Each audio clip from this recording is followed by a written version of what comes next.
I'm reporting back on Norway Chess 2026 and the final dramatic round. Just a quick reminder of the scores going into this final round. Basically, 3 players could still win the tournament. So let's have a look at the scores. We had Wesley So on 15.5, Ramesh Babu Praggnanandhaa on 15, and Alireza Firuzja on 14.5. And those last round pairings, let me just remind you of those. So we had Pragg was playing Vincent Keymer, and Firuzja was playing Wesley So, and Magnus Carlsen was playing Gukesh. Okay, so the game I'd like to look at is Praggnanandhaa against Keymer. Vincent Keymer struggling with his form in this tournament. Pragg, well, really up and down, but he'd won 3 classical games going into this final round, so he was finding some form as the tournament finished. So let's have a look at this one to see what happened.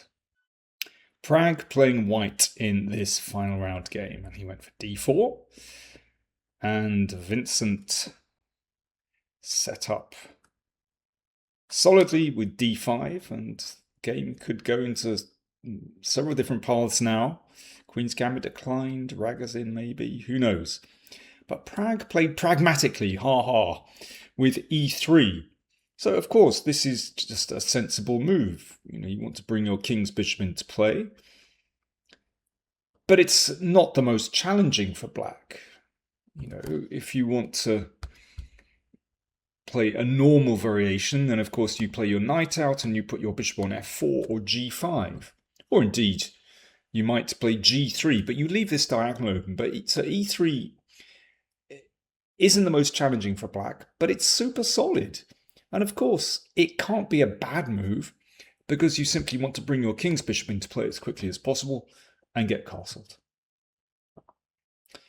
Bishop e7 from Keymer, and knight c3, and castles. And again, a move from Pragg, which you certainly don't have to play. b3 could lead to some kind of Zuckertort, for example. But exchanging on d5 looks quite strange to me, because in a way this is really what black wants, because with the e-pawn moving, then it's easier for this queen's bishop to get into play somewhere along this diagonal. But Pragg has, worked out a system, basically. Let's see what he did. Bishop d3. This has been seen in quite a few blitz games, online games. But it hasn't been tested too much in classical play. So it's interesting that Pragg is trying it out here. Now, I think the most sensible move for black, most straightforward move, is just play c6.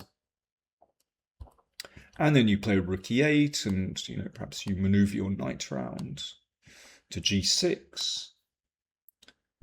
But Vincent played knight c6, so it covers e5. And as we'll see, he's trying to set up very aggressively here. But there can be a slight problem in that the d5 pawn is less well protected. c6, pawn to c6 would certainly be the normal move there. And after a 13-minute think, Pragg played h3. Oh, here we go again. One of those little pawn moves at the side of the board. This one, I have to say, is quite clever. So let's just see what would happen if white played the normal move, castles kingside. Well, then bishop g4 is a bit annoying.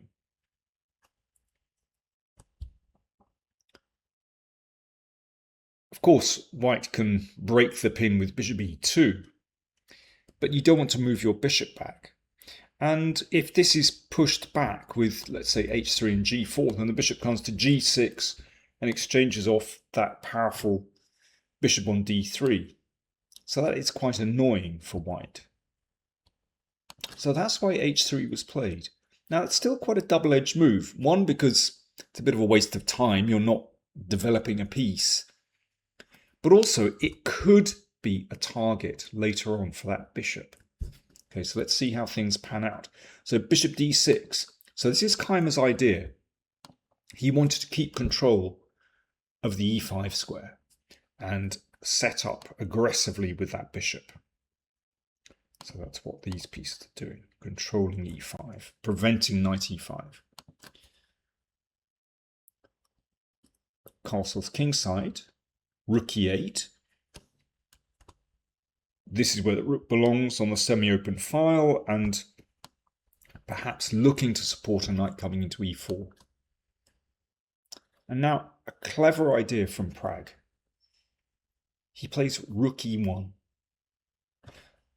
So he's perhaps toying with the idea of playing pawn to e4 and breaking things open. So for example, if, let's say, okay, random move, a6, then white would play e4. And you can see just for a moment, black is lacking a defensive piece on the king side. And that bishop looks pretty good, pointing down in both directions. So that's why Vincent played h6. Now, if white goes for e4 in this case, this is not as good, because there are no threats on the king side with... Hang on just 1 second. I need to answer that. All is good, just a delivery, taken care of now. Okay, back to this position. So, because h6 has been played, then g5 square is covered.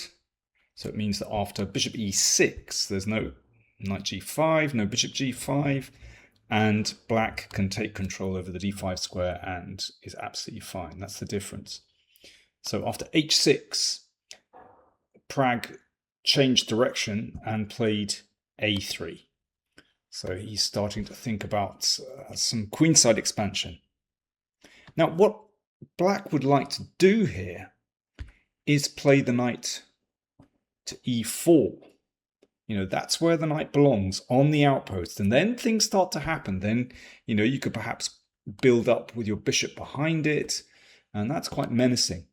The problem is that knight e4 runs into the very simple knight takes d5. And that's another reason why h3 was a useful move. So there's no discovered attack with bishop h2 and queen takes d5. So it's not so easy for Keymer to develop this kingside initiative. Where does this bishop go? You know, you want to put it on f5, you want to put it on g5, but no. Those active squares just aren't available. So he played bishop e6 and b4. So with the center more or less stable, and black unable to launch a significant kingside attack, then this queenside advance is appropriate.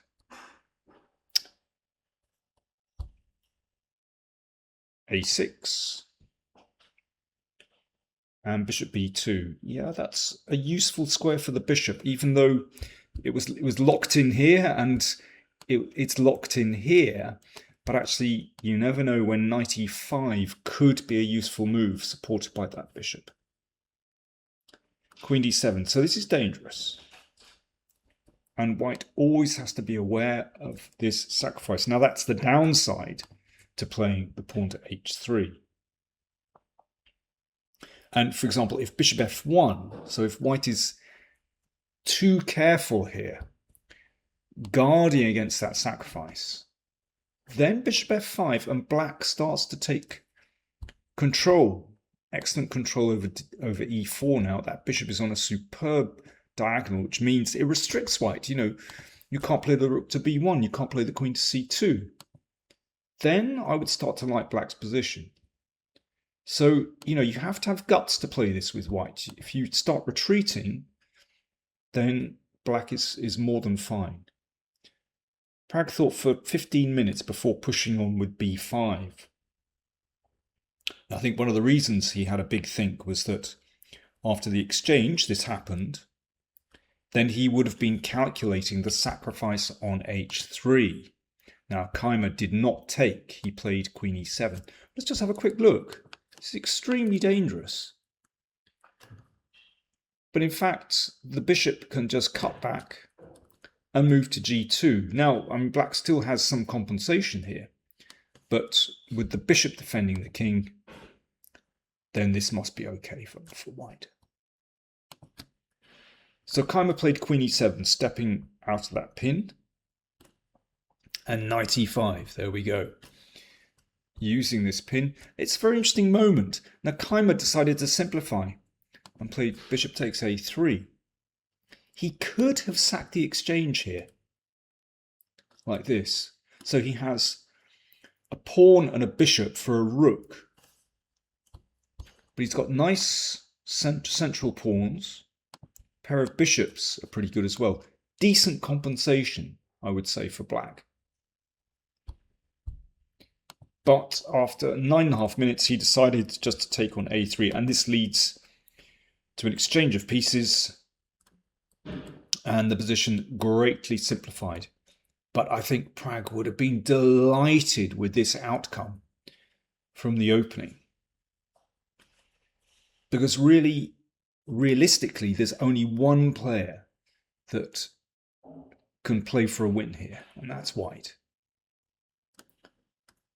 So, I mean, c5 couldn't really be prevented, so that's more pawns exchanged. But Pragg understands that this kind of position is a dream for white. Now, the computer says that this is just a very slender advantage to white. I mean, really minimal. But from a human viewpoint, I mean, that's absolute nonsense. As I said, there's only one player that can play for a win here with this, whoops, that was unintended, with this strong blockading knight on d4 and this so-called bad bishop. I know it's threatened at the moment. It's going to move at some point. Classic good knight against bad bishop with the blockader. Now, why is the computer saying that this is basically should be a draw? Because there are only 4 pawns each, and they're all basically on one side of the board. I wouldn't describe the d5 pawn as particularly weak. But these knights, both knights, are really good. Okay, so how did Keymer deal with this? He exchanged queens. Well, yeah, reasonable. He wants to simplify the position. But that means that this rook now is able to move to one of these squares. So now the bishop has to decide where to go. It shouldn't go back to h7, because then there's a back rank problem. So bishop e6. But that bishop is always under threat. I mean, white doesn't want to exchange at the moment, but you never know. It's a very unpleasant position to defend. Now, in this position, rook f1 played, so Keymer, trying to stay active. The computer prefers knight e4, but that relies on really precise calculation. This could lose very quickly if white just wins a pawn here. But there's just enough counterplay. Okay, the king can escape this knight f1 business, but apparently this is okay. And then rook b2 with some counterplay here. But this is very hard to judge. And Keymer played an active move, rook f1, f4. And now Keymer played what seems to me to be a very natural move, h5. He's looking to get counterplay by restricting the king. In fact, knight e4 is the best move. But this relies on precise calculation And you also have to judge these positions extremely well. So, for example, if white takes this pawn, then rook e1, and that picks up this e3 pawn. If rook c6, knight here, well, this is still really tricky. It could go wrong very easily. And the computer says that this is the right way to go, just giving back a pawn, one of these pawns. But very, very hard to judge. But h5, now it's very unpleasant. And here's the move. Knight f3, so that knight covers h4, but also looks at the g5 square. Knight e4 covers g5, but now f5, and that bishop is really in trouble. Hasn't got a stable place to go to, and the rook pushes it right round. And now knight e5, so the knight starts attacking this pawn on f7. If that moves forward, then black's king is in massive trouble. Knight g6, knight f7, I think knight f7 actually. One of these moves looks like it finishes the game off. Yes, if king here, then knight f3 and then rook h8. Keymer played g6. He's lost here. Rook f8. Just threatening to take.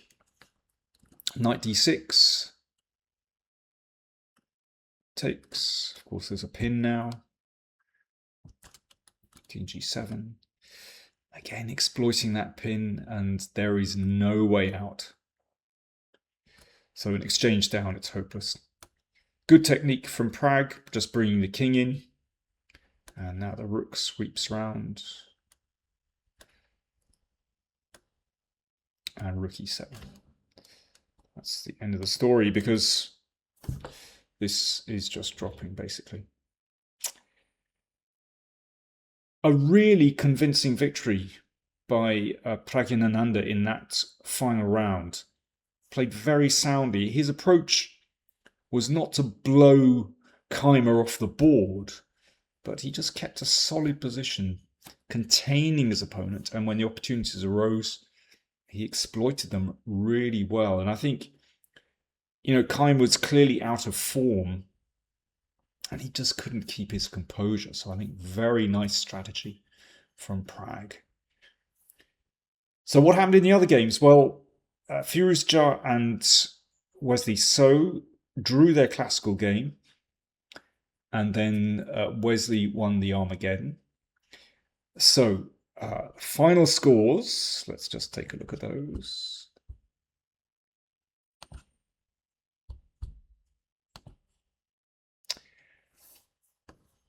Pragg finished with 18 points, Wesley So 17, and Firouzja 15.5.